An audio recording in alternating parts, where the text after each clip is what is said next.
I'm going to ask Jeff Taylor if he can come up front here for just a minute.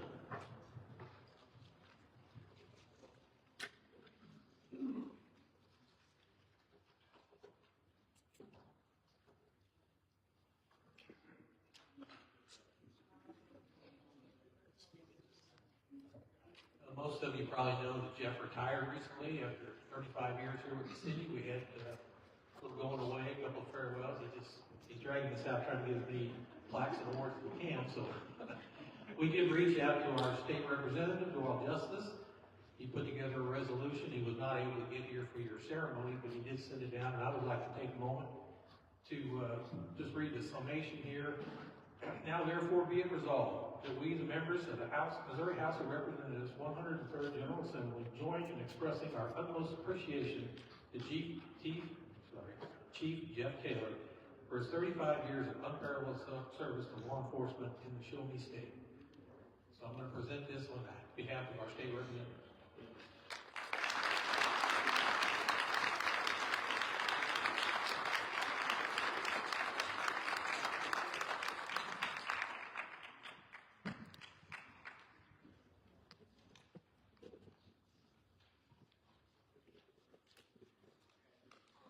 Okay, thank you all.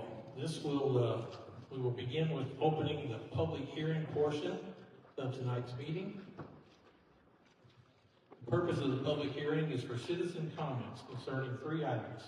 First is PZ 260001, Kinley Horn and Associates Incorporated.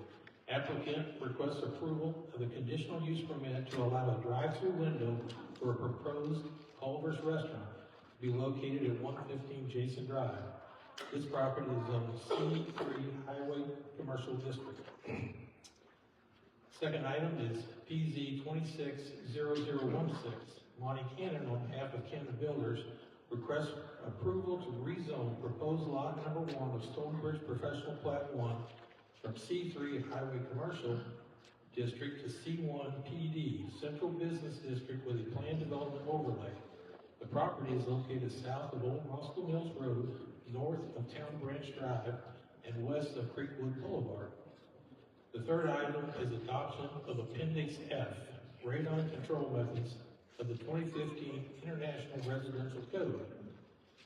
Anyone that's here to speak regarding any of those 3 items will take about 10 or 15 minutes. We'll take as long as it takes if anyone wants to speak to it, but we will open this public hearing for comments on those 3 items. The floor is open to whomever would like to approach the podium. Okay. 10 minutes is a long time to set the wait quiet. I don't believe anyone's here to speak on those items, so we will move on. With that, I will announce that we do have a quorum present. Welcome to the Board of Aldermen meeting for the Monday, March 16th edition, Troy, Missouri. We'll ask that we start the meeting with the Pledge of Allegiance. If you would, remain standing after the pledge. We'll take a moment to recognize a former alderman that recently passed away, Gerard Hagan. I pledge allegiance to the flag of the United States of America and to the republic for which it stands, one nation, under God, indivisible, with liberty and justice for all.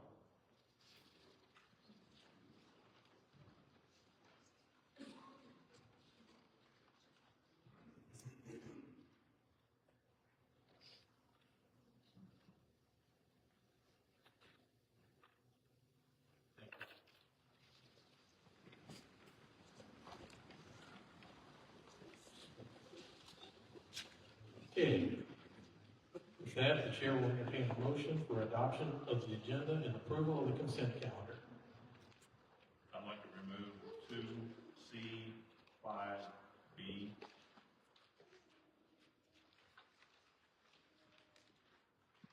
Okay, when you say 5B, you mean the site plan approval for Ridge Park Hills?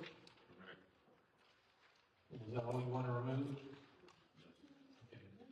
So we have item under building inspection, number 5. The second item, site plan approval, Ridge Park Hills, Main Street. And I would like to pull 2C1. A. is that resolution 2026-09? Yes. Okay, so under department head reports, it's item C. The first is the police department. It's just item A. Yes.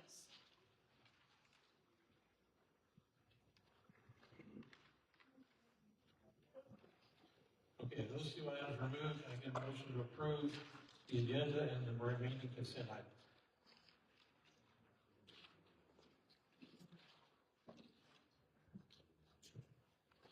I'll make a motion. Thank you. I'll second. Thanks. I have a motion by Alderman Horner, seconded by Alderman Wallace. Ask the clerk to call the roll, please. Yes. Yes. Yes. Yes. Yes. Motion carries, thank you. I would make a suggestion, if the board would entertain the idea of amending number 5B, tabling that until after unfinished business. I think there's several people here that would like to speak, and to deal with it prior to citizen comments wouldn't make a lot of sense. So if the board would make that motion, please. I'll make that motion. I'll second. Thank you. We have a motion by Alderwoman Huffman, seconded by Alderman Wallace. Any questions or comments on that item? Call the roll, please. Yes. Yes. Yes. Yes. Yes. Motion carries, thank you. Okay, that brings us to Police Department report, resolution, item A, resolution 2026-09, a resolution of the city of Troy, Missouri to implement the Missouri Blue Shield program to recognize communities dedicated to effective law enforcement and community safety. Alderwoman Huffman. Justin, I want to say I think it's a great idea that you're applying for that. We should take advantage of things like that. Could you also explain to me what our commitment would be in that? Yes, that commitment would be basically to apply for that designation. If we became a Blue Shield designation city, we would have to follow 10 objective areas that we would have to be able to justify in different categories with their requirements. And once we, and the first objective is gaining this resolution from the city, stating that they stand behind law enforcement and that they have provided exceptional ways for us to improve as an organization towards crime reduction. And our commitment to that would just simply be to continue to show what our goals and what things we've achieved in the last year. The cities that were awarded this designation last year, basically they have to go back into the program and they have to just re-justify what they've done in the last year to show this commitment. Because the grant is it's non-matching. It is through Governor Keto's office. It is $50,000 of grant assistance for training and equipment for law enforcement, geared specifically to crime reduction. And then does the governor's office oversee all of that? Yes, ma'am. Okay. I think it's a great idea. I just have a clarifying question. When it comes to actually writing the grant, who's in charge of that? Yes, sir.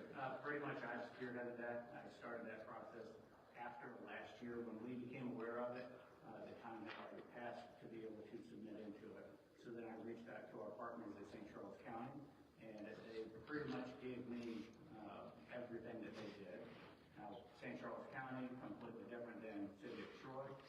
There had to be definitely some changes and modifications, but I absolutely strongly believe that we have met every single objective for our city and for our community. And was St. Charles County awarded? Yes, sir. Okay. All right. Thank you. Yes, sir. Any other comments on that item? Chair will entertain a motion to pass resolution 2026-9. Make that motion. Second. Okay. Okay. Alderman Laws made a motion, second by Alderman Dieter. I think Jim is, I think she gave Mr. Walls credit for that, so it was pretty close. Call the roll whenever you're ready. Yes. Yes. Yes. Yes. Yes. Motion carries, thank you. Okay, that brings us to citizen comments. We've got several here. I would ask that, we try to limit these to 5 minutes.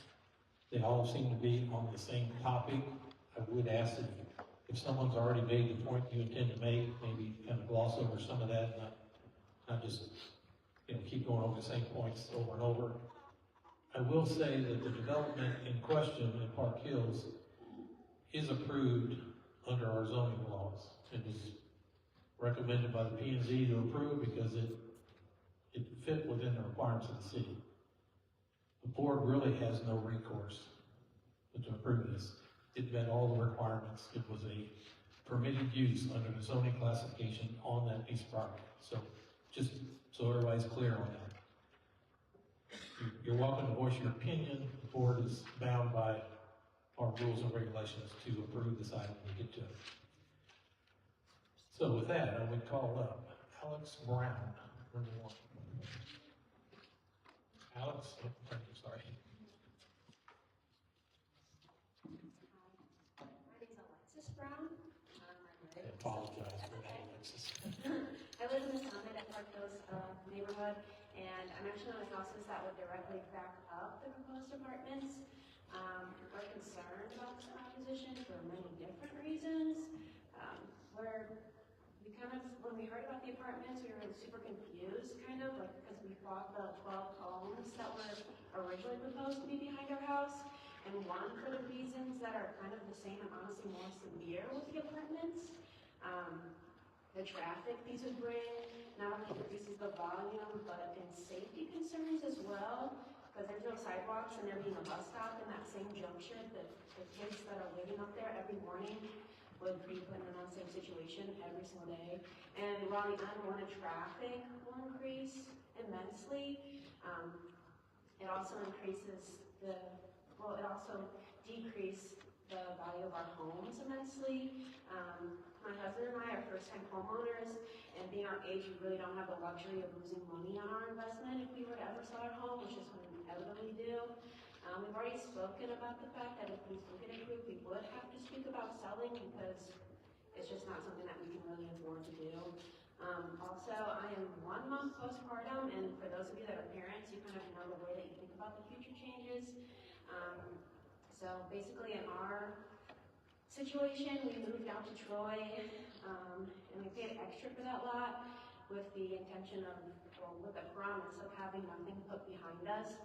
We did that for privacy reasons and for a more quiet suburban life for our children. We were kind of surprised with the potential of apartments being put in our backyard. I don't really feel comfortable letting my daughter play in her backyard with who knows how many people in those apartments being able to watch her. And on top of that, we won't know the people being able to see her as something as impermanent as apartment dwellers. That would be a revolving door of who knows being able to watch our children play. It's just unfortunate to think that we were promised one thing and not even 2 years into living here have had to fight twice for that to stay a reality. This puts just a bad taste in our mouth as new homeowners and new residents to Troy. We really thought we were moving out here for a nice, quiet, and tight-knit community, and we really hope that stays the case. So we're just hoping you please vote against that so we can keep that sense of community. Thank you. Thank you, Alexis. Congratulations on the new age. Okay, I would ask you to kind of just let them speak and then move on to the next one. We've got a lengthy meeting tonight. Okay, next up I have Meredith Childress.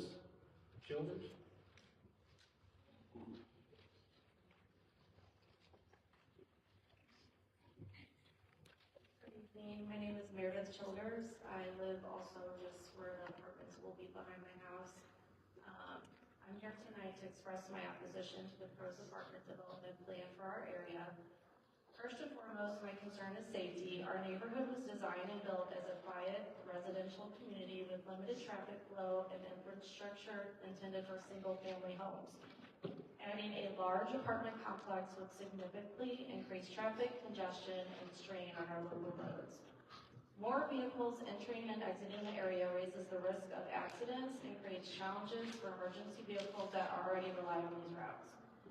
In addition, many of us moved to this neighborhood because of its stability, safety, and the character of the community. High-density developments can bring a level of turnover and population density that our neighborhood simply was not designed to support. While I understand that not all apartments create problems, the scale and placement of this project raise legitimate concerns for the families who already live here. Another major concern is the potential impact on property values. For most residents, our homes represent our largest financial investment.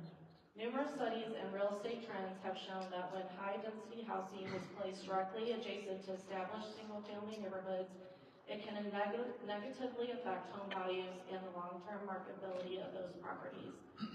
Residents who have spent years investing in and maintaining their homes should not have to face the risk of losing equity because of a zoning decision that changes the character of the area. This issue is not about opposing growth. We understand that our city will continue to grow and develop, and responsible development is important. However, growth must be balanced with thoughtful planning that respects the people who already live in these neighborhoods. High-density housing like this would be better suited in areas with infrastructure designed to support it, such as commercial corridors or mixed-use zones, not in the middle of an established residential community.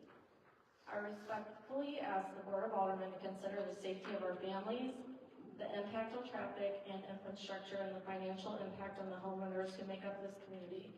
Please consider this proposal or explore alternative locations that are better suited for this type of development.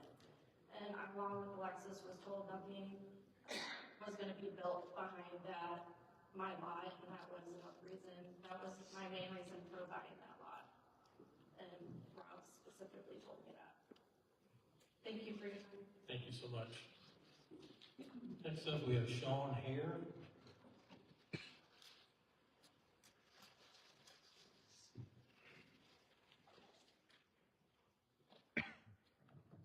Good evening, Alderman. My name is Sean Hare. I live at 20706 Park Drive. I live right behind the retaining pond that faces out to the apartments when we go. I'm a 32-year law enforcement veteran that moved here from California to get out away from all the traffic, away from all the congestion. One of the questions I asked when I first bought mine was, what's going to be built back here? I was told nothing. You know, there's animals that are back there, there's foxes, there's different animals, deer that come across to drink out of the pond, and so we're going to start moving that. Can I ask if we could do a requested traffic survey to be done in that area? When you leave Park Hills Parkway, either side is a hill. And to the right, it's not much of a hill, but to the left, it's a big hill coming up. You don't notice that part, so it's almost very hill. It's traveling at any speed. I think you're going to have some people in that system. If we build a 60-unit apartment complex there with 120 spots, when during the planning thing, you told us that there was only one exit leading out to Park Hills Parkway. You're going to have all those cars coming and going while school buses stop, while all this stuff's going on. You're going to have lights that are there's 4 stanchions on the back of that are going to shine lights. Even though they're diffused, they're going to shine lights on those homes. And as a law enforcement veteran, you know, you're increasing your calls for service as a law enforcement organization here will increase with volumes because you have other people all in the same area. There's also, I don't know if it applies to this, but it's something that we happen to notice is that there's a NECAC application for NECAC apartments for a 60-unit complex in Lincoln County. So just put the 2 and 2 together. This is already decided to be a NECAC. Thank you. Thank you, sir.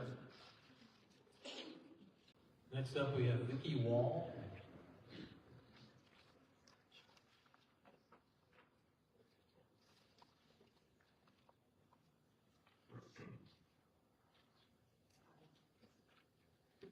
moved here from Bars.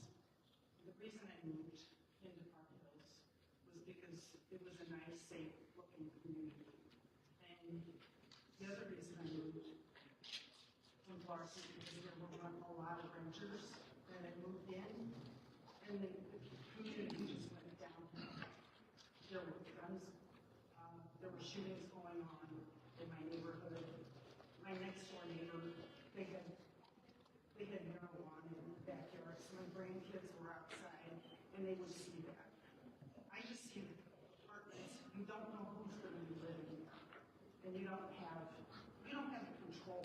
And the people that are living there don't have an invested interest of their community, because all they're doing is paying rent, so they don't care. It's really hurtful that we're thinking of doing this, because I would have never moved into that subdivision if I thought there was going to be apartments there. I wouldn't have done it. And now we put all our money into this house. I even want to pay for a pool to be put into my backyard. And if you put that in there, I'm going to be wanting to move. And I don't want to move because I love my home. And right now, we have a policeman who lives 2 doors down from me, and he's moving out because of this. I now think that's because of this. That's hearsay. But the minute they started talking about it, he starts acting up. But he had just built the deck on his back of his house. So I know that's the reason. I'm asking you to not pass this. Please. Thank you. Next up is Peter Wall.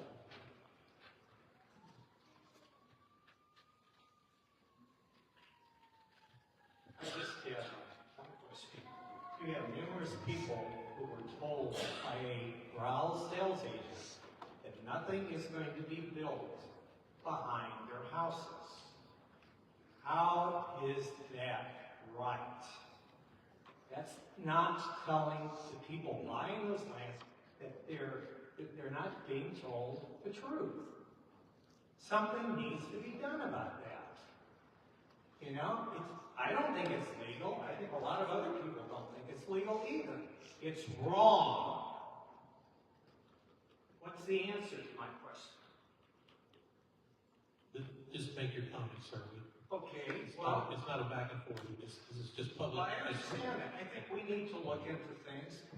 You know, if the board doesn't want to address it, that's fine. Maybe we need to talk to other people about addressing this problem, because it's wrong. Thank you. Thank you. Next up, we have Scott Foley.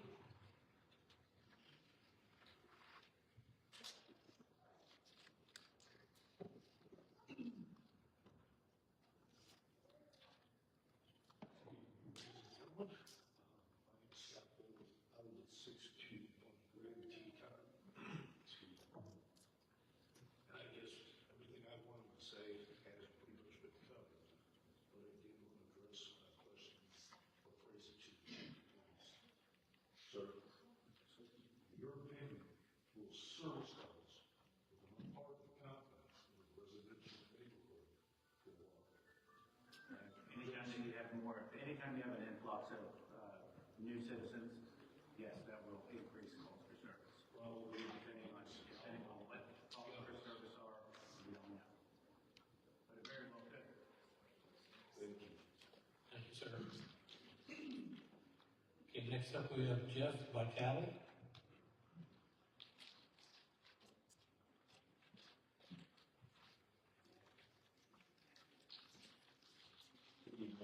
I sent out one as an email. Did you all get that email?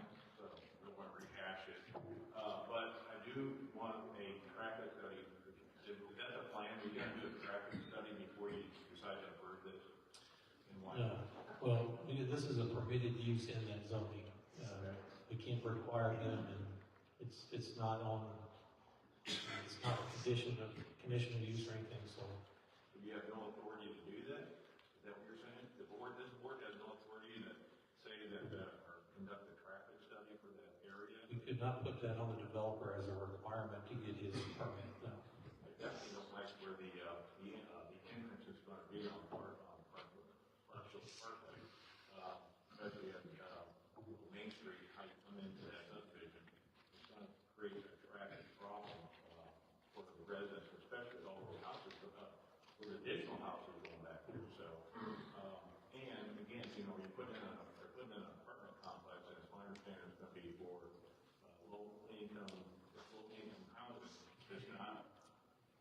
we don't have any information about that. I don't believe that's the case, but it's not been expressed to us at any point. Well, I'm concerned about the traffic, and I'm also concerned about the crime that may be created from this influx. So if there's any way you can not approve this, I would appreciate it. Very good, thank you. Okay, next up we have Debbie Vitale.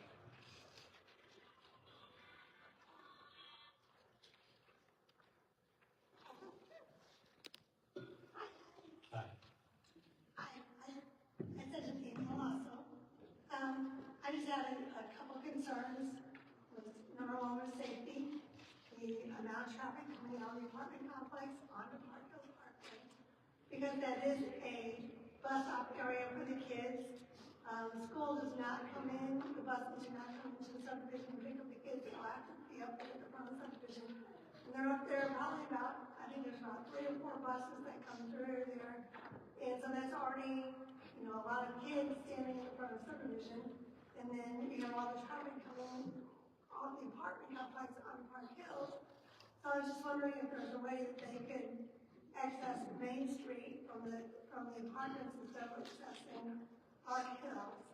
My second worry was all the drainage coming from the apartment complex into the retention pond. And even this morning I noticed that right next to the detention pond, where the Main Street's at, that was all froze over. It was all drained down into there. And so I have a worry that having more concrete there is going to make all that more drainage go down to that pond. And we're paying as owners, property owners, we're paying for the upkeep on that, and then you start having the apartment come in, and they're not going to pay a dime to upkeep that. So that's one of my worries. Thank you. Very good, thank you. Okay, next up we have Karen Leonard.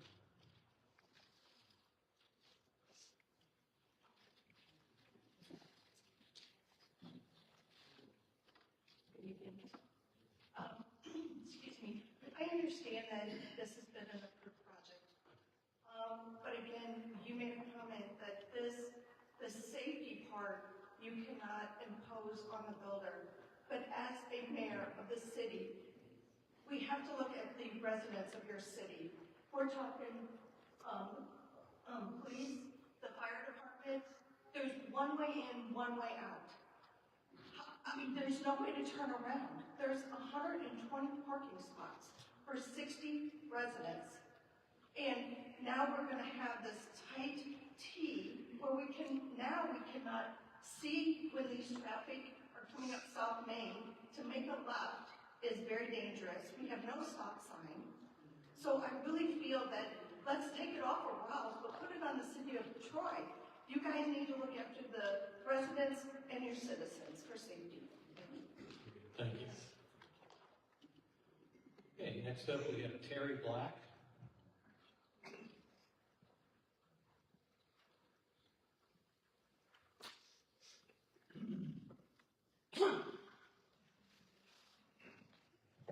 Board, Mr. Mayor, thank you for allowing me to speak this evening.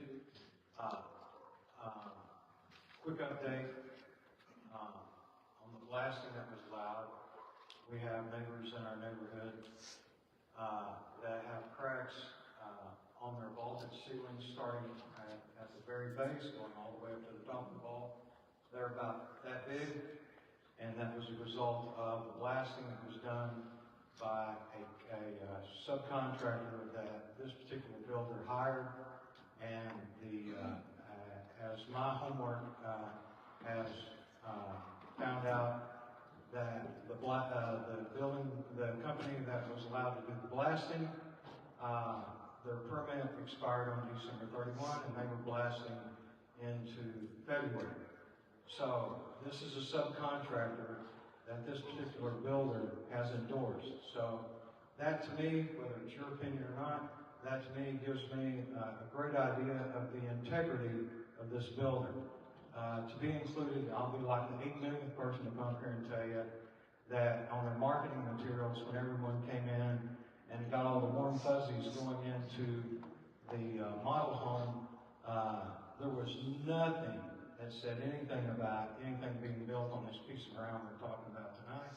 There was plenty of material saying that the houses were going to be built in the other parts of the subdivision that were part of the blasting that took place outside the permit. So we knew the houses were going to be built back in the back part of the subdivision, but we did not know and were misled and deceived by this particular company that wants to build these apartments. We're basically led to believe nothing was going to be there. So I wanted to give you that update. I will not continue to talk about the safety. We've had enough people up here talking about that, and there are probably more that are going to talk about that. And it's obvious. I mean, it's like you're trying to put 5 gallons of water in a half-gallon bucket, not 5 gallons in a 1-gallon bucket. And then also, after having previously served, I just want to remind, as a favor to the board, just a reminder, and letting you know some of the rumors, because you never know what all the rumors are. So as a favor, a friendly reminder that in your campaign, or whatever it is you've done to get elected, if you have received money from any company that's involved in this construction, you are obligated by the state of Missouri to recuse yourself from the vote. I know that sounds condescending. I didn't mean it that way. I just wanted to get it out there and remind you, if you receive money from the builder, you're supposed to recuse yourself. And those are the rumors, so don't shoot the messenger. Thank you. Thank you.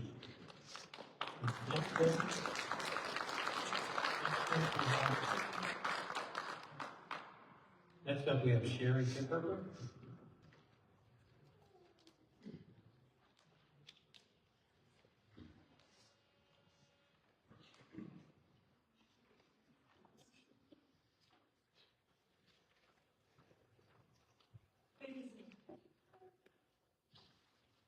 I'm not going to say all the things that I was going to say because I just would be repeating what so many other people have said.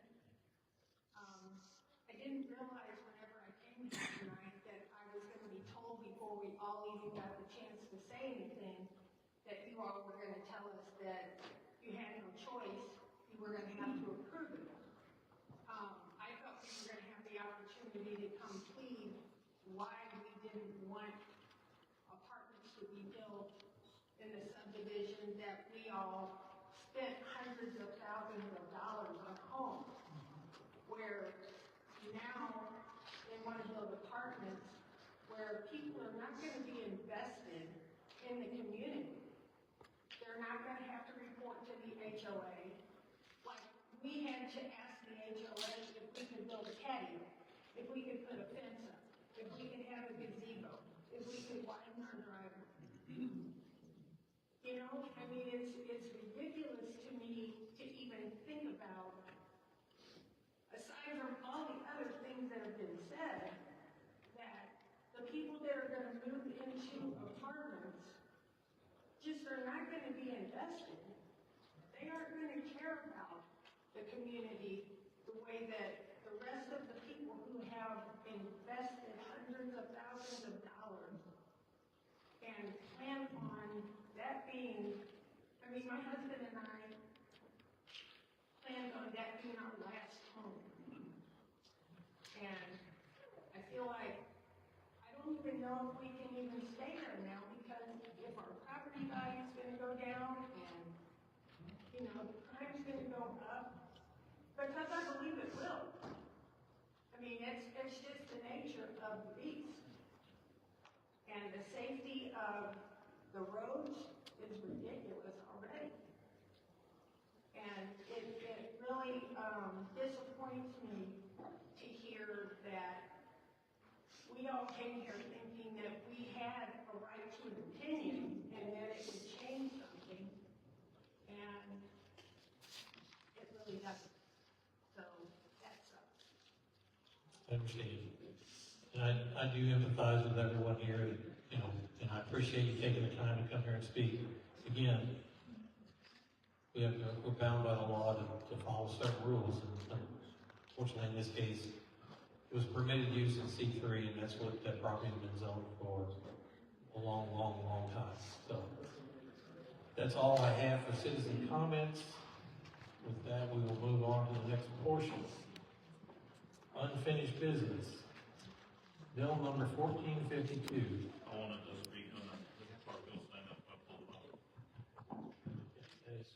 It's on the agenda right after unfinished business. It'll be under new business. Okay. It was tabled until after unfinished. Okay, so one make sure. Bill number 1452, Code Amendment, Radon Control Methods, IRC Appendix F, an ordinance amending section 500.035 of the City Code of the City of Troy, Missouri by adopting Appendix F, Radon Control Methods, of the 2015 International Residential Code. Second reading.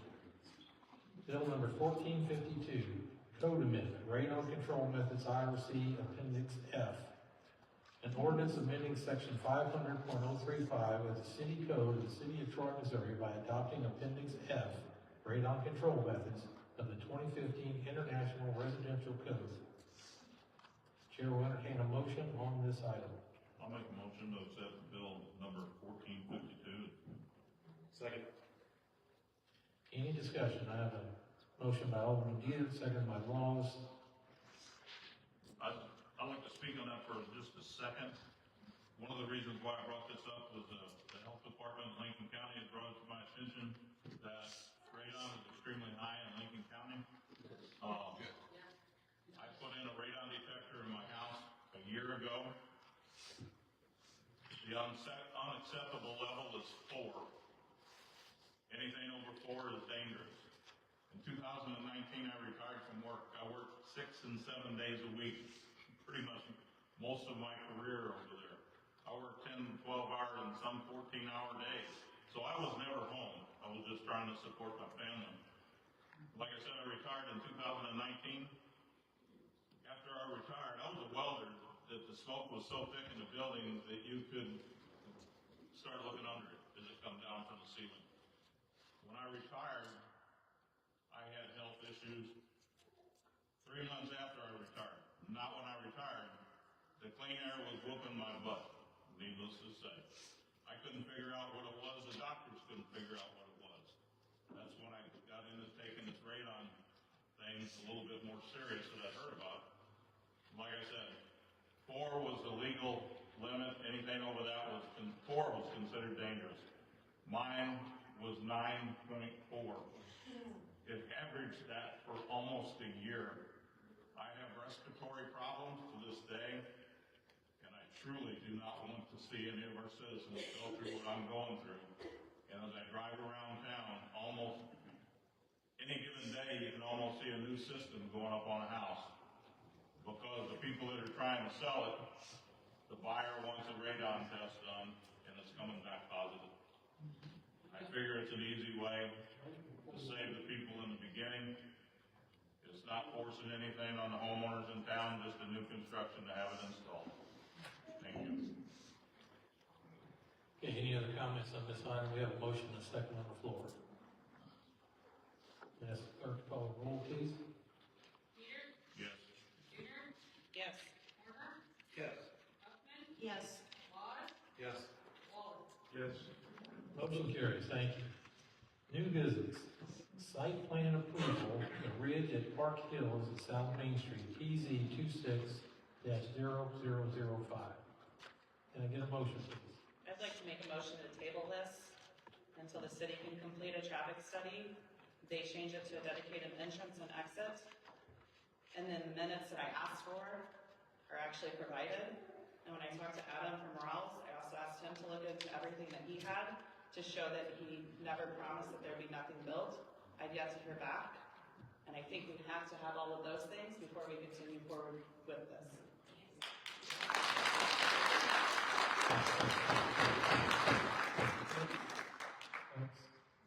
There's no call for that. They're conducting business now. Comment time is over. They're conducting business now. Please be respectful. Okay, we have a motion on the floor. Second. And a second, Alderwoman Huffman. Any debate on this motion to table?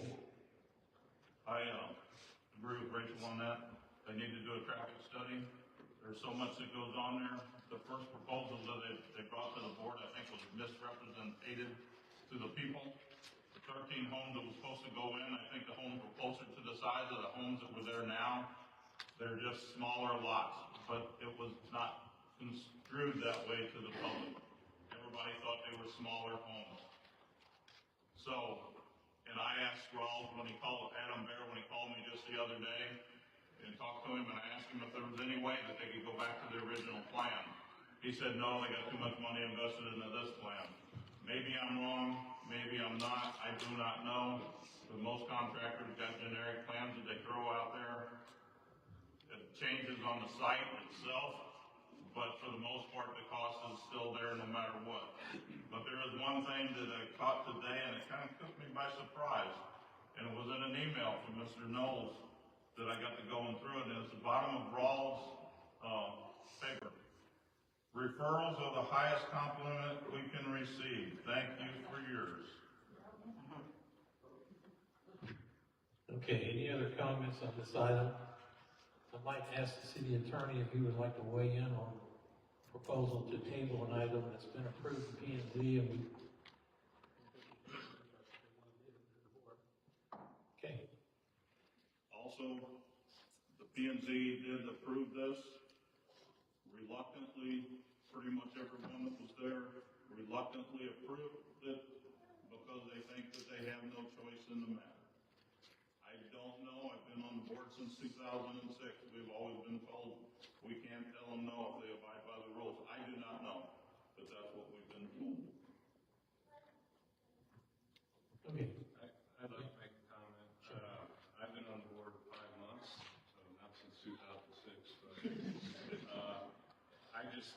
I'd rather have all the facts, and I know there's some information that's still floating out there. I'd rather see everything. I understand how things are zoned. I understand what planning and zoning did. I just like to have the information before decision, so I support this motion. Also, I think it was Mr. Talley that made a comment that these people are going to come in or these apartments and they don't contribute anything for the upkeep of the detention basin. There's 3.something acres there that come in off of that ground that is totally asphalt, concrete, and rooftops. All that water runs into it. I would also like to ask the city engineer to do a study on that to see whether or not the added input to that detention basin is acceptable to the size of that detention basin. Okay, we have a specific motion on the floor. I understand that. I'm just. You can't change motions after they've been seconded, so. But also what I don't think people are understanding, there's 84 acres behind you that will be built on as well. You guys are worried about 120 cars up front. Think about the 600 or the 320 possible homes going in the back with a potential of 600 to 700 more cars going out that same intersection when all the sidewalks aren't completed and the kids are walking up and down the streets. Okay, we have a specific motion on the floor to table this item. Is there a time or just, I mean, this is an arbitrary table. There's been no definite timeline. Is this till next meeting? I would like to know if Mr. Rawls is going to be here so we can get clarification on our question. Well, I asked in an email, I know Carla was at conference, but I asked in an email over a week and a half ago for the information for the minutes, for anything from Rawls, for anything that would have been promised. I've yet to hear anything. It was confirmed that the email was gotten and nothing was given back. When Adam called, I told him I wanted the same thing from him. He was going to look through his records. I've yet to hear anything from him. So until that's done, I would say it's tabled until then.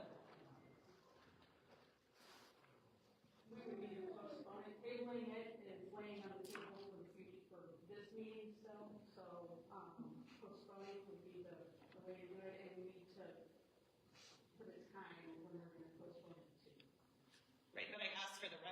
so we can have them, haven't heard anything yet, so we can't have an informed decision even to make. Okay, so you can postpone until the next meeting. If at that time you don't have the information you're requesting, you would postpone it again. If I can get a motion to postpone this item until the next city alderman meeting. I'll make that motion. So we have a motion. Oh, no. So if you would, she motioned to table. We're asking for a motion to postpone. I'll make that motion.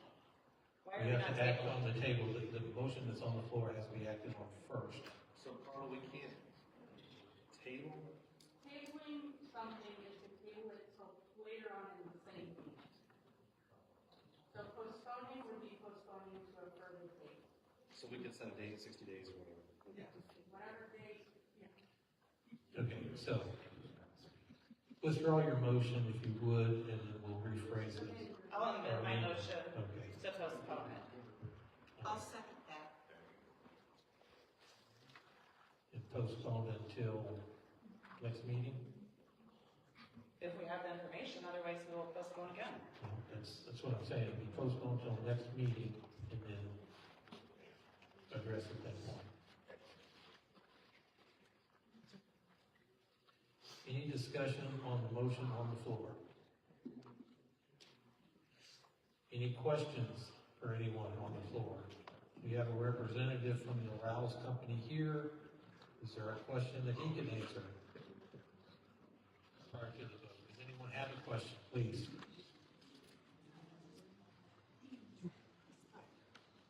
My name is Jason Robles, I do the voltage engineering, we're the engineers. And specifically, I guess I would like a list of all the things you're asking for. So the next meeting we don't know, and then there's another thing that we don't know. So if you could specifically tell us what information, I'm fine with postponing it, but So what I'd like to do is act on the motion that's on the floor, and then we will reach out and we'll compile a list of everything that's being asked and get that to you tomorrow. I'm sure I can answer the detention question, I can answer the traffic question. I Right. don't know about any emails, that's beyond my. Okay. So, yeah, so that can't get the meeting minutes, so. Okay. Okay. If you just list, we'll get everything under our control. Very good. Sir, since you just made a comment, you can answer the detention question.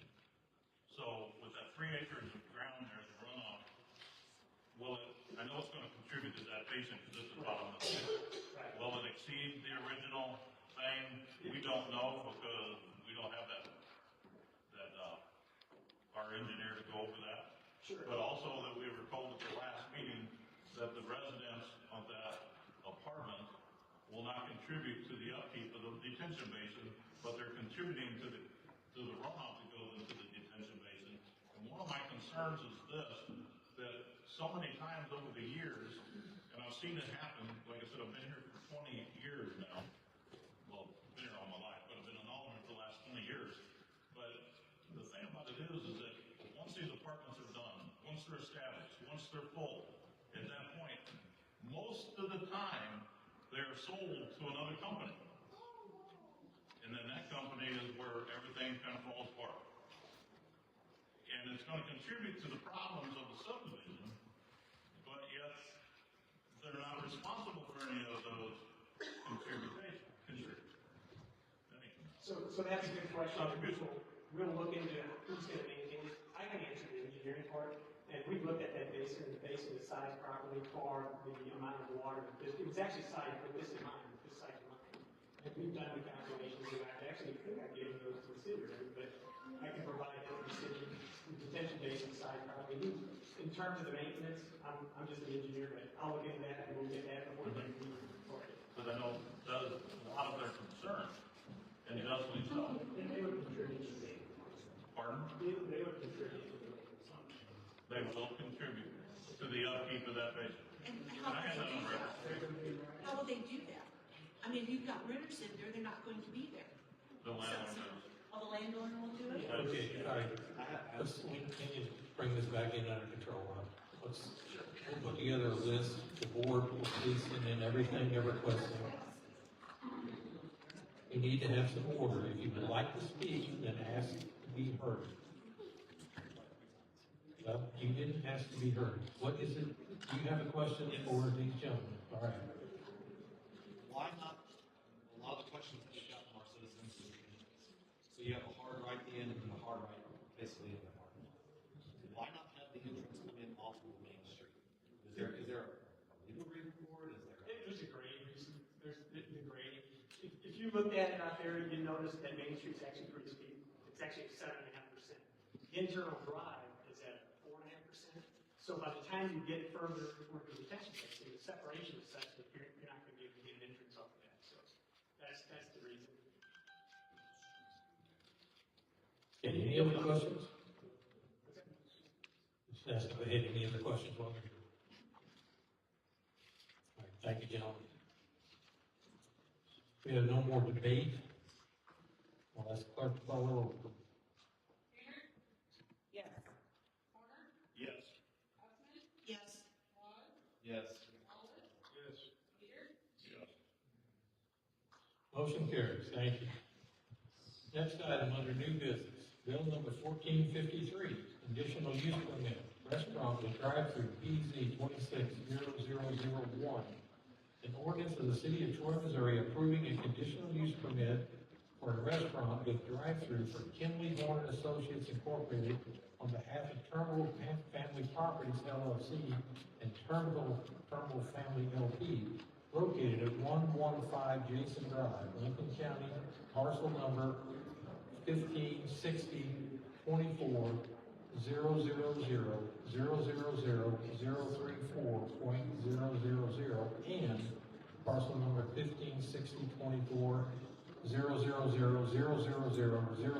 1560-24-000-035.004 and establishing conditions and other provisions related thereto. Second reading. Bill number 1452, conditional use permit, restaurant with drive-through, PZ 26-0001. An ordinance of the city of Troy, Missouri approving a conditional use permit for a restaurant with drive-through for Kinley Horn Associates Incorporated on behalf of Turnbull Family Properties LLC and Turnbull Family LP, located at 115 Jason Drive. Lincoln County parcel number 1560-24-000-034.000 and parcel number 1560-24-000-035.004 and establishing conditions and other provisions related thereto. Mayor, you actually said 452 instead of 453? Both times? One time. The last time. Really? Yeah. I was looking at the one above. Okay, this is bill number 1453 with all the verbiage that follows it. I read all the verbiage twice. I read the bill number twice. So I think we're fine. Chair will entertain a motion to approve bill number 1453. I'll make that motion. Second. With laws in order, any questions or comments on this item? Call the roll, please. Laws, Yes. Wallace, Yes. Peter, Yes. Graham, Yes. Warner, Yes. Stockman, Yes. Motion carries. Thank you. Item B, bill number 1454, final plat, record plat, Turnbull Place, PZ 26-0001. An ordinance approving the final plat of Turnbull Place, City of Troy, Missouri. Second reading, bill number 1454, final record plat, Turnbull Place, PZ 26-0001. An ordinance approving the final plat of Turnbull Place, City of Troy, Missouri. Chair will entertain a motion to approve bill number 1454. I'll make that motion.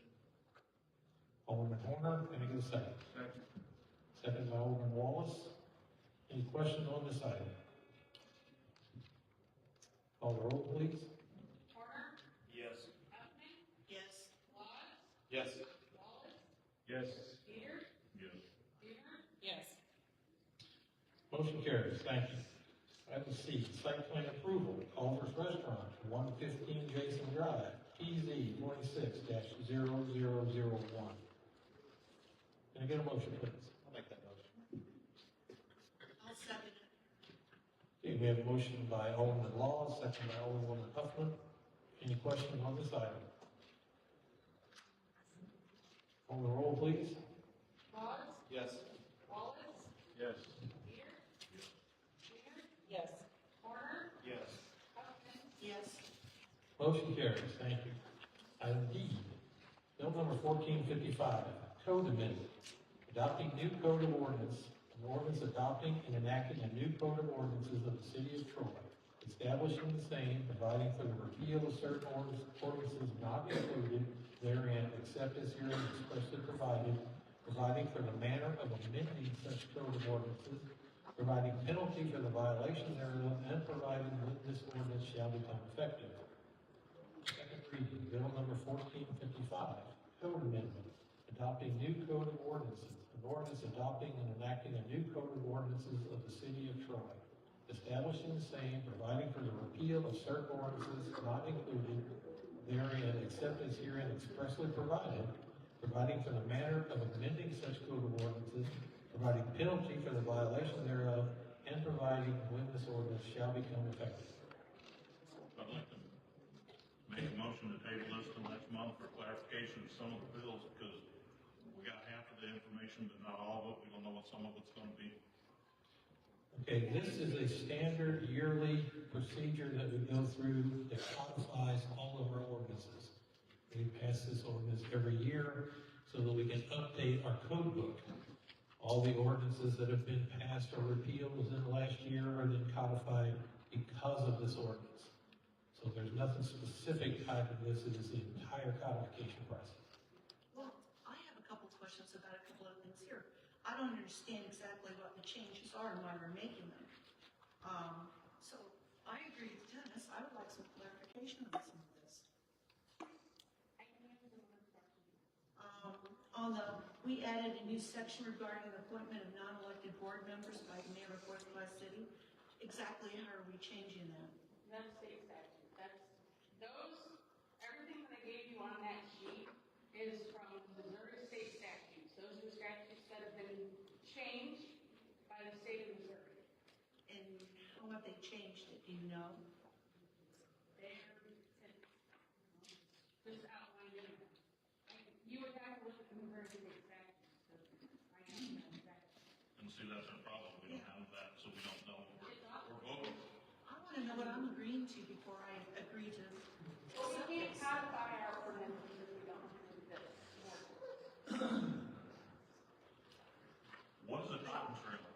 Yeah. We'll have to look up the definition of Missouri state statute. And the reason I'm asking is, it says we added a new definition of cotton trailer. And we have another one on there, there's another one that's got something to do with a cotton trailer. Oh, we added the new subsection B regarding cotton trailers, former subsection B is now subsection C. What is a cotton trailer? If I lived in the South, I'd know what a cotton trailer is, but I don't live in that part. It really doesn't have any bearing on the city of Troy, Missouri. This is a state statute. We're just saying, This has a bearing on the city of Troy if it's in our ordinances. no.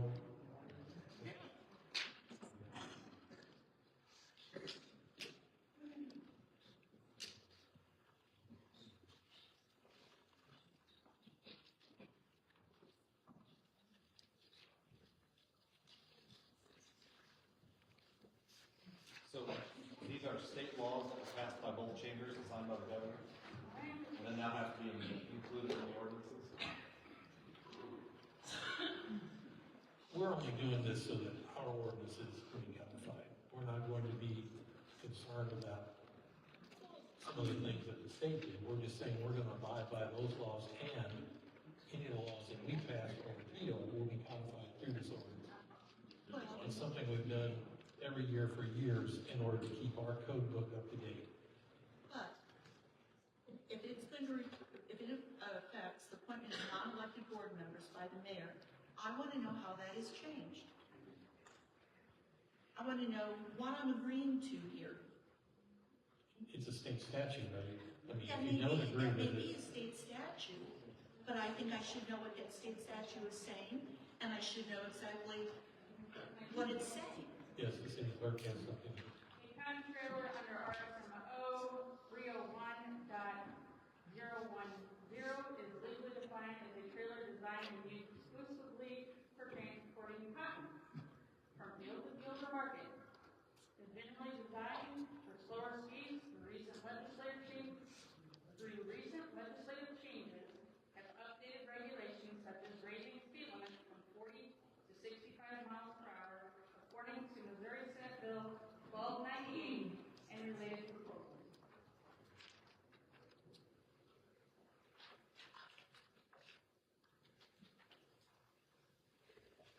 I can remember one meeting we had that a woman come and spoke, and she threw a whole bunch of papers on the thing, and she said, these are ordinances that are totally unnecessary for the city of Troy, and I thought, most of our laws have a reason to.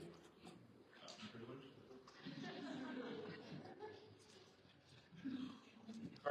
Carlo, when do we have to have this? It seems like we're at a We can't standstill. codify our ordinances until we approve this.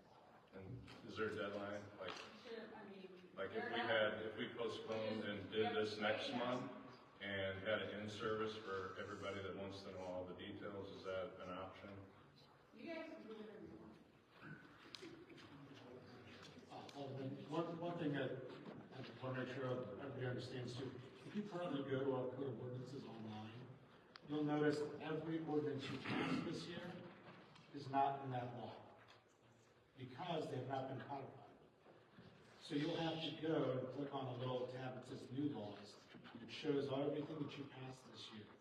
So what this is doing is it's taking those, and the codifier will take those ordinances and they will put them in the appropriate places, with the appropriate headings and section numbers on code. So when people want to say, hey, what's the rules in the city of Troy? They'll go to our ordinances or ordinance book or the online option, and they'll be able to see it all together. Right now, it's a little confusing. If you wanted to know what the rules are in Troy, if you didn't know to look under that tab, new laws, you'd have no idea what's changed over the past year. So this is that annual process that we do, take those laws and put them in.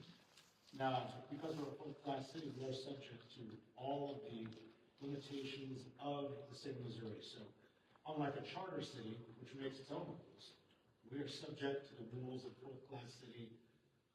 I'm not going to say the section numbers, so I'm going to get it wrong, but in the RSMO. So when they change something, we have to adopt that too, because by state statute and state constitution, we're subject to those. So it's everything you've already adopted, plus everything the legislatures tweaked for the class cities, and then the codifying company will put it together. So after this is done, the code book will be complete, and will be with questions as to what the rules are in the city of Troy. So these are all the changes that we've made. James, thank you for explaining, instead of just saying this is what we have to do, this is what we do. So, appreciate that.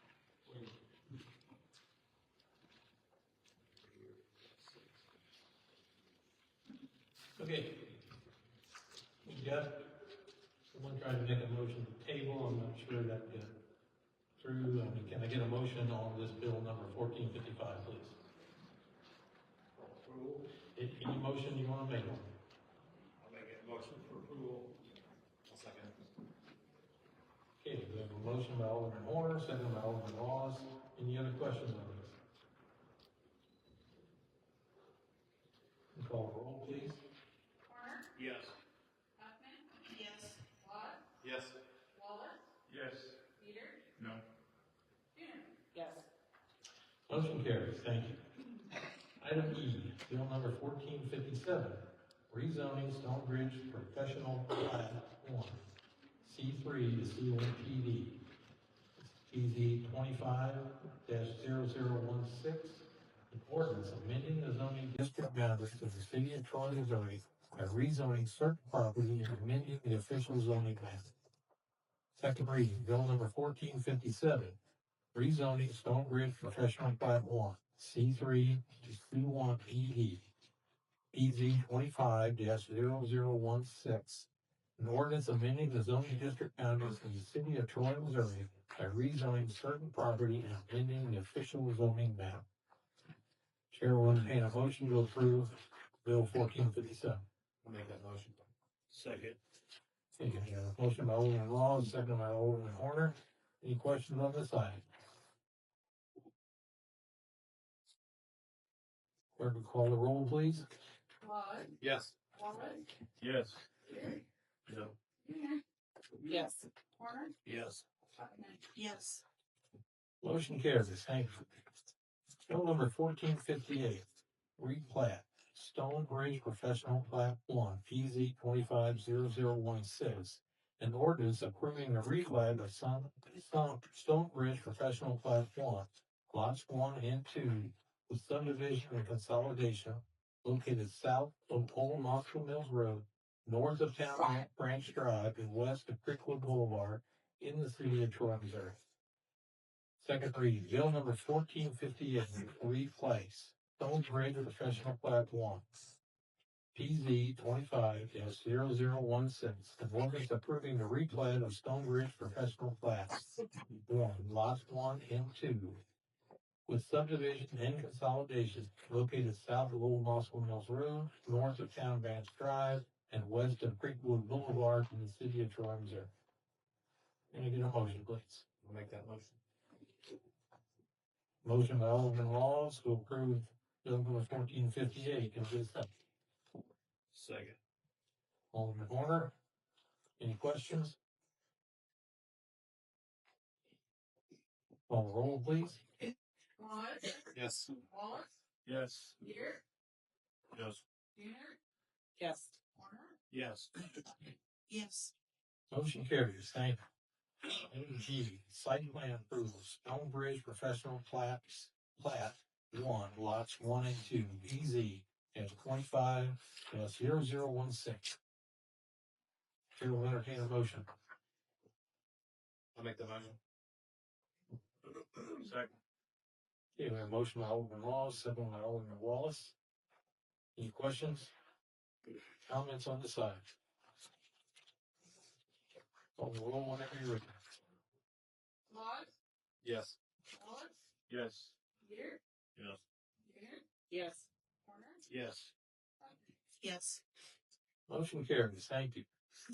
Item H, bill number 1459, code amendment, unregulated intoxicants.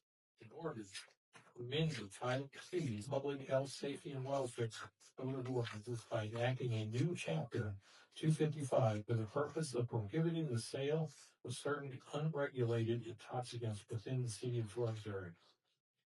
Second reading, bill number 1459, a code amendment, unregulated intoxicants.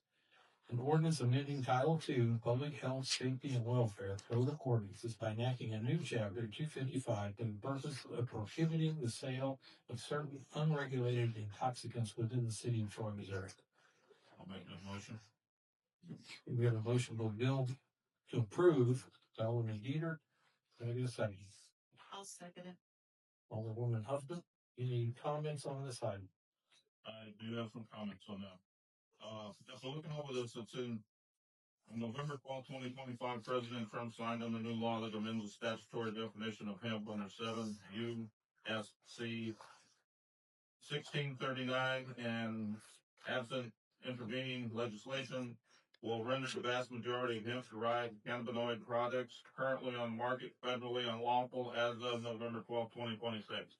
I guess my biggest question in here is, why are we taking action on this in March when this may change before November 12th?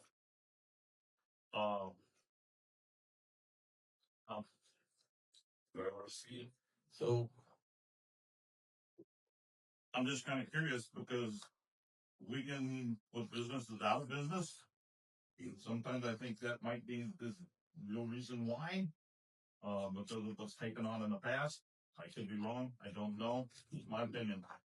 But I just think that if this is going to go into effect and make it unlawful November 12, 2026, let the United States and the state of Missouri make this decision, not the city of Troy. So if they do pass something federally, which they've already passed the Farm Bill, which changed the definition, and if they get something passed in the state, we'll still have to enact an ordinance in the city I of Troy. agree, but Endorse that. when that So takes place, then that would be the appropriate time to do it. having it in place now is not going to hinder us in any way. Please, sir, no, we can make some here. Thank you. The timing of it seems convenient. If this happened in November of 25, it's now March of 26. After everything that has happened in the last couple months with us, why are we just not bringing up why don't we bring it back in November? So I would tend to agree with Dennis that in November of 26 is when we address this. We don't address it until then.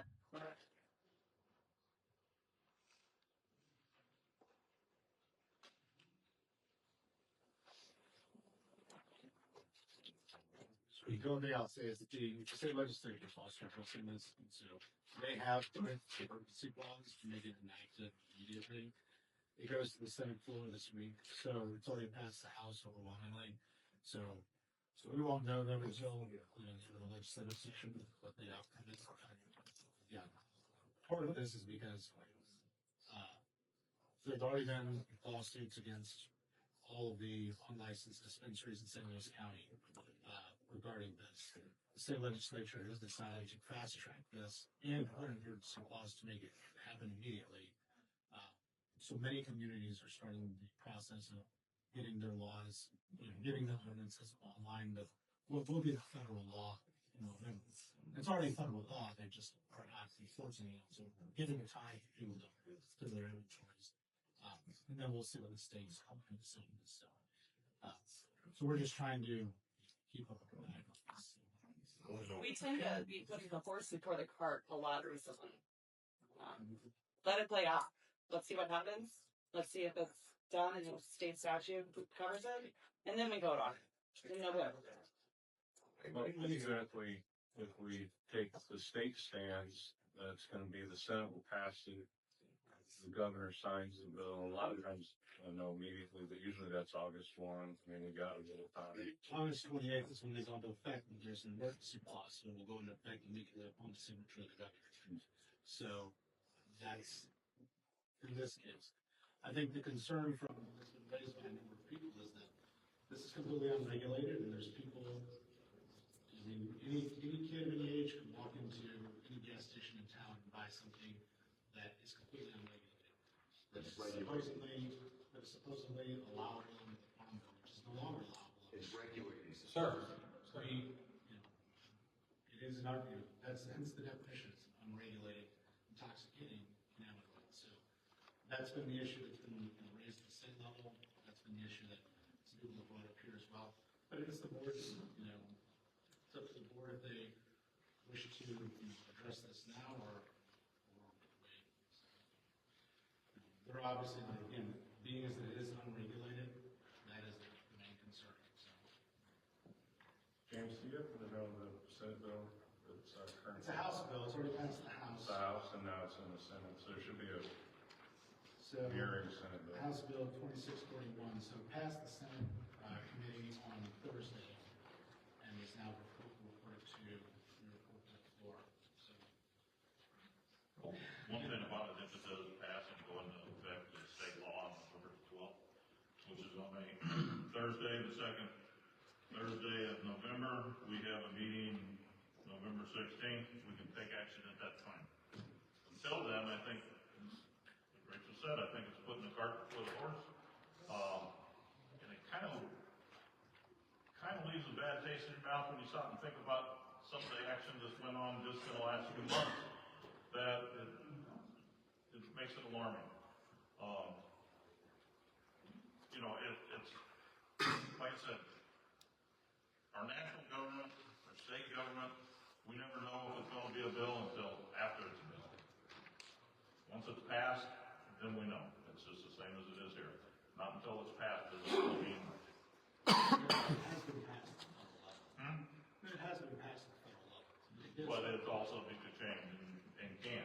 And November the 12th is the deadline, and it even states that in your thing here. So I just say that we wait till the November meeting and we adopt it if it passes totally. Until then, I think it's an unnecessary situation. Okay, we have a motion. Can you help remind me what it is?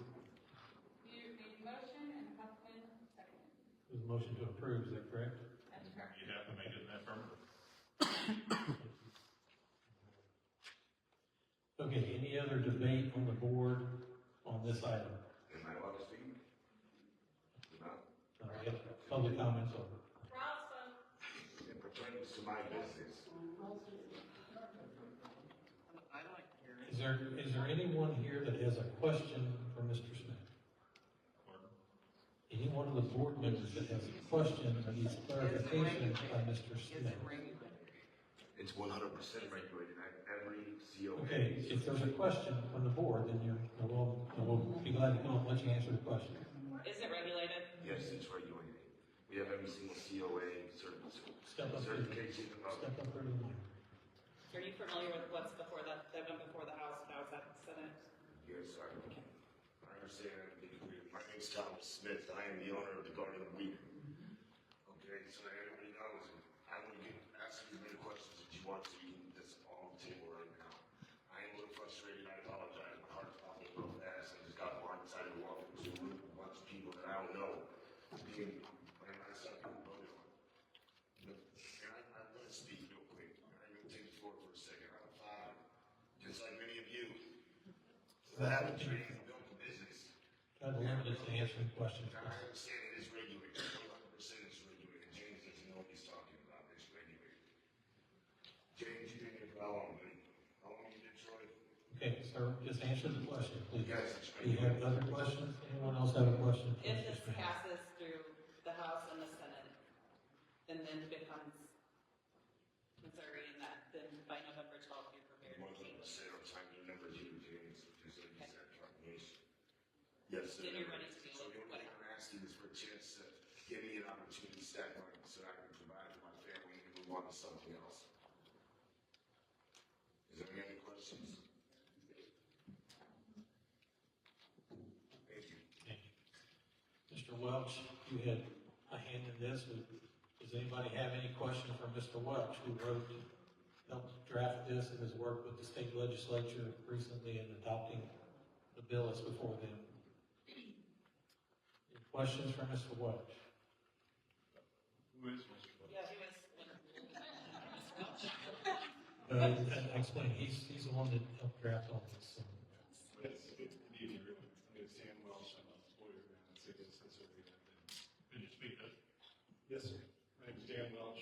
I'm a lawyer down in St. Louis, Missouri, and I've been actively involved in this matter on behalf of industry stakeholders for quite some time, including the state legislation that's working through the Capitol and the legislation that's before you today, the subject of the motion. So I'm happy to answer any questions, whether it be on the actual ordinance itself or on the underlying subject matter or on anything that's tangentially related to the issues that are before you. I just got one question.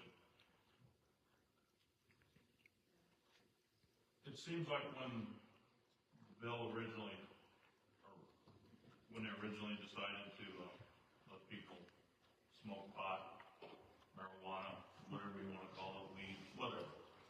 When they decided to do this and they opened up these dispensaries, at that particular point, it cost a fortune to get in it, and it took basically wealthy people were the only ones that could get in. Well, I understand that there's a loophole, and some of the people found that loophole. Is this got to do with the simple fact of the fact that the tax on this isn't as great as the tax on the other? Realistically, is that the biggest reason? Because it seems to so many people that that is the reason why they want to do this, to shut these businesses down, has to do with it's not generating as much tax revenue.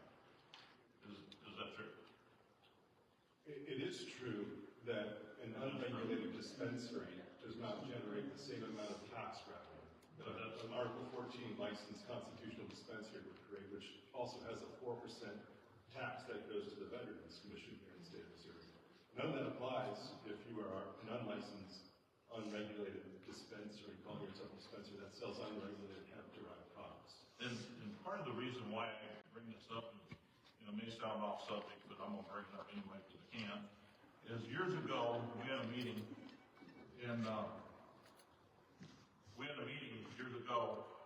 in this room with the FBI and the Very Safe Patrol about when methamphetamine was at its peak.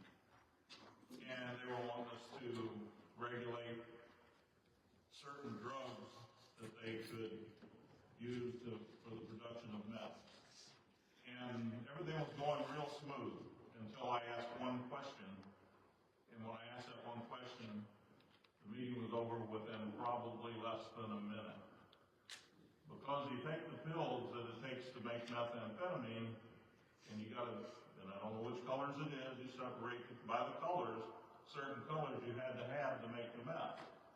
And I asked him, I said, wouldn't it be better to go to the manufacturers of the product, make it in a liquid form to where you couldn't separate everything, than to come to every municipality in the state of Missouri and ask them to remove a certain product off the shelf at Walmart?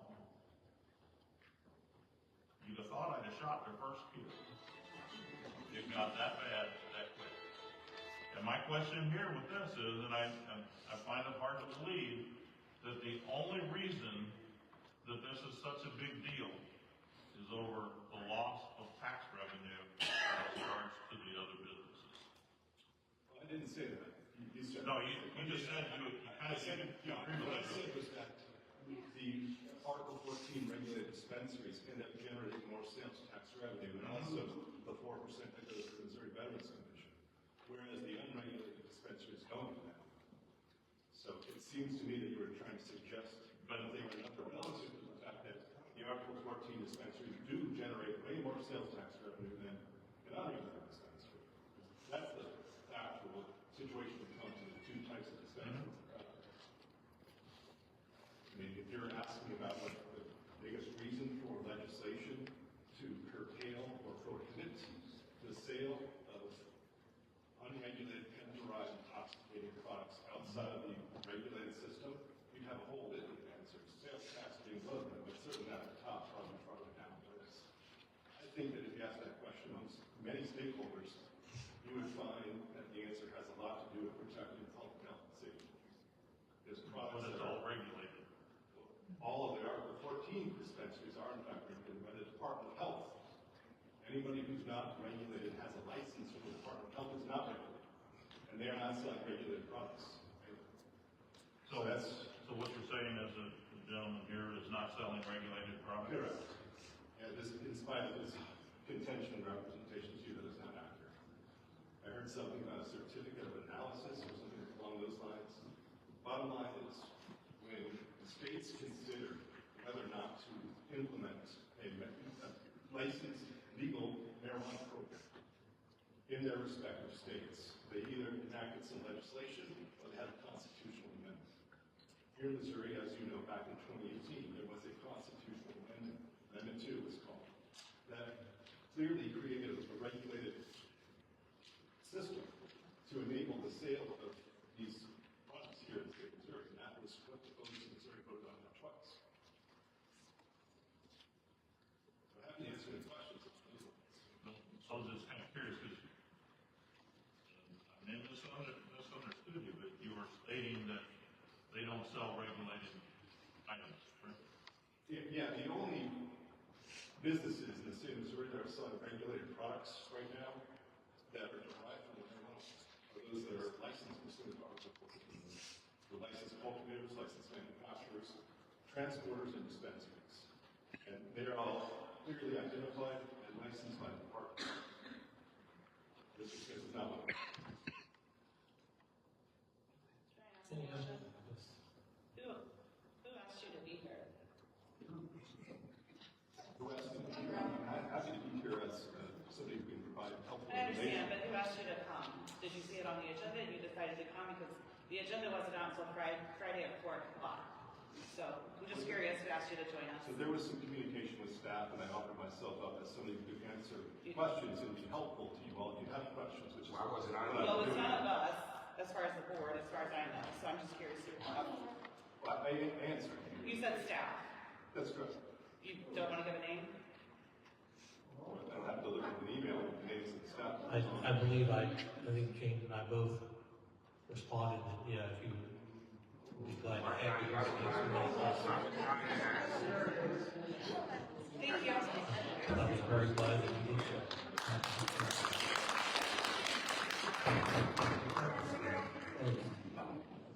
Okay, does anybody else have any questions for Mr. White? Thank you, sir. I have to be dysregulated again, so I can do it real quick. Any other debate by the board on this item? We have a motion and a second on the floor for approval. Any questions or debate? Were any other stores in the town included as far as in this email chain or anything that, as far as communication for this? No. So the people that it affects. I'm sorry. What stores? No stores reached out to. That's what I'm asking. Nobody was included as far as any stores that sell hemp derived products. No. This is again related to both the federal actions and state law actions. What I'm asking is about your communication with Mr. Welch. He's not a stakeholder. He's not a stakeholder. He's He's an expert in the field. He's a state. That's not what I'm asking. What I'm asking is who had communication with him? Were any stores in town included? He's not a store. He reached out to us after the last discussion about the license. I'm not saying he is a store. He is an attorney in St. Louis. I understand who he is and what he is. But you asked if any other stores were reached out to. We didn't reach out to any stores. So that's my point. So you said, is there any other stores? We didn't reach out to any stores.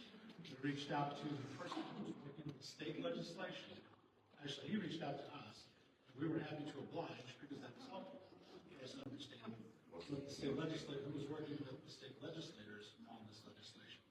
Because ultimately, we are going to have to, this is just delaying the inevitable. 26. But we are not preempted from moving forward on item number 4. So we're just delaying the inevitable. That's fine. We're not in business to put businesses on business. We're not asking for businesses out of business. I mean, there are lots of businesses around town. And by the way, there are aldermen, I have emails from some of you who are concerned about what was expected to be marijuana being sold outside of the dispensary in this community. That's what started all of this conversation. There was accusations that there was marijuana being sold at other places outside the dispensary. We soon found out it wasn't marijuana, it was this hemp loophole. And that's what started down this entire road. So we do realize where the federal government is going on it, we know where the state government is going on it, and now we're just aligning ourselves with federal and state law. I mean, if you don't want us to, that's fine. I mean, when I got emails that say, why isn't our marijuana tax higher? Why are people selling marijuana at dispensaries that are not licensed in the city? Now we're regulating that and we're being crucified for it. So I don't understand that. If you don't want to do it, vote it down, I don't care. But this is what the impetus was. It's not some surreptitious, staff-driven thing. This is staff following what we thought where we wanted to go. If we don't, that's fine. It's on the table. Any other questions or comments on this item? I think we're ready to call the roll, please. No. No. No. No. Why? I need to abstain. My office was subpoenaed for a lawsuit for this. No. Motion fails. Yes. Thank you. Item I, Bill number 1460, Employment Agreement, Chief of Police, an ordinance of the City of Troy, Missouri, authorizing the city administrator to execute an employment agreement with Dustin Tinker for the position of Chief of Police. Second reading. Bill number 1460, Employment Agreement, Chief of Police, an ordinance of the City of Troy, Missouri, authorizing the city administrator to execute an employment agreement with Dustin Tinker for the position of Chief of Police. Alderman Laws made the motion, second by Alderman Dieter. Any questions on this item? Call the roll, please. Yes. Yes. Yes. Yes. Yes. Motion carries. Thank you. Item J, resolution. Item J, resolution 2026-11, conduct of Alderwoman Dunard, a resolution of the Board of Aldermen of the City Troy, Missouri regarding the conduct of Alderwoman Dunard during incidents involving law enforcement officers. Can I get a motion on this item? I would like to formally object to the resolution in these proceedings, and I have something I want to read to that. So moved. I think she can read it. Okay. It's my objection. So one of the things to bring up is that you'll have to abstain, and abstain from the discussion, but this gives you an opportunity to abstain. Sure. That makes sense? Sure. And I want this on the record also. I am formally objecting to the resolution and these proceedings. We live in the United States of America, a nation built on due process, fairness, and the rule of law. We do not punish people without notice, without evidence, or without an opportunity to defend themselves. Due process does not allow trial by ambush, yet that is exactly what is happening here tonight. A censure is a serious action. It requires facts, transparency, and a fair process. There are repercussions to what is being done here today, and the board is asked to remove me from positions like board president and my position on the park board. The mayor is attempting to move forward without proper notice, with unsubstantiated findings, and without allowing a meaningful opportunity to protect my rights. What is happening is not due process, it is not good governance, it is not how an elected body in America and our city of Troy would operate or should operate. There is an active investigation with the Missouri State Highway Patrol being conducted based upon my 911 call. That investigation should be allowed to run its course, and as an elected official and body should not interfere with criminal investigations by conducting a political witch hunt. These proceedings are premature, irresponsible, and undermine the integrity of the law enforcement investigative process. A person cannot claim to care about truth while refusing to wait for the proper investigation of it. These proceedings have made me ask, how has a mayor been able to view and share law enforcement investigations before the investigations have been concluded? How does he have the access, and on what authority does he have to be part of the law enforcement investigations? His possession, use, or distribution of the investigatory process raises significant concerns about process, legitimacy, and fairness. The public deserves to know how investigative evidence ended up in the hands of someone who has no legal authority to possess it, especially when that person is using it to drive political action. Let me be clear. These actions tonight are not about protecting the city. They are about politics and the mayor's desire to seek retribution against someone who has endeavored to work in the best interests of the city. For 6 years, the mayor has made his personal dislike of me abundantly clear. That pattern has included public disparagement, victim shaming, and anger directed towards me in city proceedings. It has created a hostile work environment in the city by providing persons with untrue and inflammatory statements about me. This is not new behavior, it is a long-standing pattern, and it is impossible to ignore that this censure effort fits into this pattern. Now, the mayor is attempting to go even further by what he is terming as a censure, but is effectively an impeachment of stripping appointed duties from me by removing me as board president and stripping me of my seat on the Parks and Rec board. These are not minor actions, they are attempts to overturn the will of the voters and silence an elected representative through political retaliation. It is very clear that the alleged actions did not occur during the course of my duties as alderman. Not one of the allegations dealt with misfeasance, malfeasance, or nonfeasance of my duties. Proceeding forward on this censure is unlawful and places the city at great risk. The law enforcement process is taking place, and the mayor's interference for political purposes undermines the investigatory process and misuses governmental authority for personal political purposes. It is my belief that this is an attempt to mislead the public, as I am up for re-election on April 7th. I believe this effort is intended not only to damage my reputation, but to also influence the outcome of that election by using you, as board members, to follow Hemp's whims. Whether this is the intent or not, it has the appearance of political interference, and that alone should give every member of this board serious pause. As there is an active investigation, I will not debate or speak about the allegations here tonight. I will not risk hindering or compromising that process in any way. The proper place for facts to be established is within that investigation, not in a politically charged meeting and not in a rushed censor vote. If this board agrees to move forward, you are setting a dangerous precedent that we do not abide by the process, by the law, but by political motivations and feelings. By acting as a kangaroo court and declaring that personal dislike is enough to override due process, you would damage the legitimacy of this board and the governance of this city. You would be declaring that political convenience is more important than fairness, and you would be declaring that any elected official can be targeted and removed from leadership simply because someone in power wants them gone.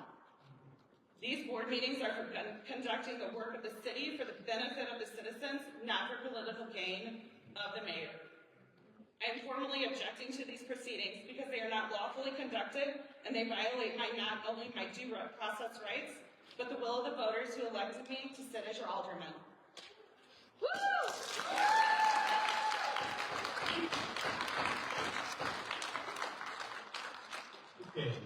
I'm not done yet. To the residents who came here to support me, thank you. To the residents of the community who are here tonight or watching from home, you deserve a government that operates with integrity, fairness, and respect for the law. You deserve leaders who follow due process, not political impulses or access to grind. You deserve transparency, not decisions made in haste, without facts, and without regard for that truth. I will continue to respect the investigative process. I will continue to uphold the responsibilities of this office, and I will continue to serve you with honesty, even when it is difficult, even when it is unpopular, and even when others attempt to silence or coerce me with threats and falsehoods. You elect me to represent you, and I will not abandon that responsibility. I ask you to pay attention to what is happening up here tonight. Look how the elected officials make their decisions, and to ask your own questions, and to hold every one of us up here, every single elected official, including myself, accountable to the standards of the fairness and due process that our community deserves and what is required in our great country.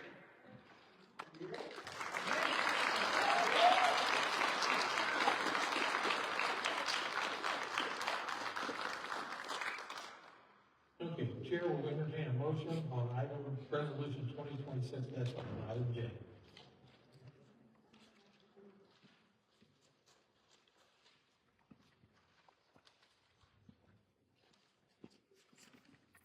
Can I get a motion? I'll make a motion. Okay, we have a motion to approve the resolution. Can I get a second, please?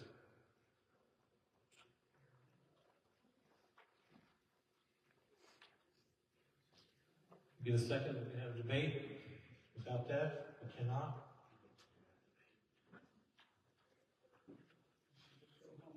Should have got a second before we allowed what's already concluded here, but. Okay, without a second, the motion fails.